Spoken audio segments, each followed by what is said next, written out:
২০২৫ সালে জানুয়ারিতে মাঠে গড়াবে বাংলাদেশ প্রিমিয়ার লিগের পরের আসর।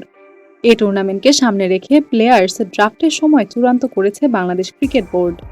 আগামী সেপ্টেম্বরের প্রথম সপ্তাহে হতে পারে বিপিএল এর প্লেয়ার্স ড্রাফট। মিরপুর শেরেবাংলা স্টেডিয়ামের বিসিবি কার্যালয়ে বোর্ডের প্রধান নির্বাহী কর্মকর্তা নিজামউদ্দিন চৌধুরী এ তথ্য নিশ্চিত করেছেন। গত বিপিএলে অংশ নেওয়া সব দল এখনও পরের আসরে খেলার ব্যাপারে সবুজ সংকেত দেয়নি, জানিয়েছে বিসিবির এই কর্মকর্তা। বলেন, বিপিএল এর গত আসরে যারা খেলেছে তাদের সঙ্গে আমরা যোগাযোগ করেছি। বেশিরভাগ দল অংশগ্রহণ নিশ্চিত করেছে, দু একটা দল এখনও সিদ্ধান্ত জানায়নি। সেই দলগুলো সিদ্ধান্ত জানালে পরবর্তী কর্মপদ্ধতি ঠিক করা হবে। তবে এর আগে অবশ্য প্লেয়ার্স ড্রাফটের সময় ঠিক করে ফেলেছে বিসিবি। নিজামউদ্দিন চৌধুরী বলেন, বাকি দলগুলো অংশগ্রহণ নিশ্চিত করলে পরের পদক্ষেপ ঠিক করব। আমরা এরই মধ্যে একটা সময় নির্ধারণ করেছি প্লেয়ার্স ড্রাফটের। এরপর ধাপে ধাপে এগিয়ে যাব। প্লেয়ার্স ড্রাফট সেপ্টেম্বরের প্রথম সপ্তাহে হতে পারে। বিপিএল এর আগে পরে ব্যস্ত সময় কাটবে বাংলাদেশ ক্রিকেট দলের। ডিসেম্বরে পূর্ণাঙ্গ সিরিজ খেলতে ওয়েস্ট ইন্ডিজের সফরে যাবেন নাজমুল হোসেন শান্তরা। প্রায় মাসখানেক ক্যারিবিয়ান দ্বীপপুঞ্জে কাটিয়ে বিপিএলে অংশ নেবেন জাতীয় দলের ক্রিকেটাররা। ১.৫ মাস বিপিএলে খেলার পর আইসিসি চ্যাম্পিয়ন্স ট্রফি খেলতে পাকিস্তানে যাওয়ার কথা রয়েছে বাংলাদেশের। উল্লেখ্য, আগামীকাল দুপুরে মিরপুর শেরেবাংলা স্টেডিয়ামে বিসিবির পরিচালনা পরিষদের সভা হবে। এই সভায় সদ্য সমাপ্ত টি-20 বিশ্বকাপে বাংলাদেশের পারফরম্যান্স মূল্যায়ন করার কথা রয়েছে।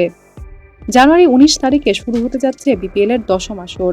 আগের ৯ আসরে ফ্র্যাঞ্চাইজি দলের নাম, সংখ্যা এবং মালিকানায় পরিবর্তন এসেছে অনেকবার। প্রায় প্রত্যেক আসরেই নতুন ফ্র্যাঞ্চাইজি যুক্ত হচ্ছে। কোনো ফ্র্যাঞ্চাইজি দল আবার হারিয়ে যাচ্ছে। তবে বিপিএল এর ২০২৫ সালের আসরে আসতে পারে নতুন ফ্র্যাঞ্চাইজি দল। আসন্ন বিপিএলে খেলবে ৭ দল। ইতিমধ্যে আসরের সূচি চূড়ান্ত হয়ে গেছে। তবে এরই মধ্যে গুঞ্জন উঠেছে ২০২৫ সালের আসরে আসতে পারে নতুন দল। ময়মনসিংহ বিভাগের নামে বিপিএলে ফ্র্যাঞ্চাইজি দল আনারও ঘোষণা দিয়েছে ময়মনসিংহ আওয়ামী লীগের সাধারণ সম্পাদক মহিতুর রহমান শান্ত। প্রয়াত ধর্মমন্ত্রী অধ্যক্ষ মতিউর রহমানের ছেলে শান্ত এবার ময়মনসিংহ ৪ আসন থেকে জাতীয় নির্বাচনে অংশ নিচ্ছেন। ক্ষমতাসীন দল আওয়ামী লীগের মনোনয়ন পেয়েছেন তিনি। রাজনীতি এই ব্যক্তিত্ব নিজের ফেসবুকে বিপিএলে ময়মনসিংহের নামে ফ্র্যাঞ্চাইজি দল আনার ঘোষণা দিয়েছেন। এমনকি দলের নামও ঠিক করে ফেলেছেন তিনি। তবে নিজের অর্থায়নে দল আনছেন না শান্ত।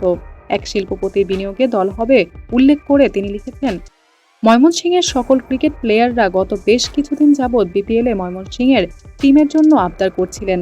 শুধুমাত্র উচ্চবিত্তদের কাছ থেকে অর্থনৈতিক সহায়তা না পাওয়ায় গড়তে পারেনি। এবার এক অনেক বড় শিল্পপতি ভাই প্রতিশ্রুতি দিয়েছেন আমাদের টিমে বিনিয়োগ করবেন। বিপিএলে ময়মনসিংহের দল আনার বিষয়ে নাকি ইতিমধ্যে বিসিবি কর্তৃপক্ষের সাথে যোগাযোগ করেছেন শান্ত। ব্রহ্মপুত্র এক্সপ্রেস নামে আগামী বিপিএলে ময়মনসিংহের ক্রিকেট দল থাকবে বলে প্রতিশ্রুতি দিয়েছেন তিনি।